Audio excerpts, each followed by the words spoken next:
ñoom soo waxee ñu ne géré wul ay services yu mag ñoom la ñuy def ñoom ak li ñuy nangu ñun suñ ko nangu woon tey nekk nañu ay ministre bu yàgg li ñuy jaar ñun gënuñu koo xam ne waaye yor sa dignité suñ la bëggee def loolu loo xam ne du yoon nga ne defuma ko ñu ne kon yóbbu leen ko au frigo looloo tax peut-être su dee retard am na ci biir impôt domaine wala feneen ci administration loola ko la waaye dàq ñooy jàng te ñoo leen gën a waaye da ca des moo xam 20% la wala 15% diggante mag ñi ak màgget buñ leen xeeb de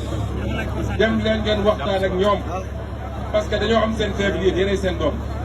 te yéen vous avez votre avenir à construire donc allez parler aux parents dans les maisons dans les foyers et vous les convaincre qu'il est impératif que ñoom ñu comprendre que le vent du changement lu kenn mënul arrêté la waaye ñoom dañoo war a jàppale seen i doom ak seen i sët li ma wax ni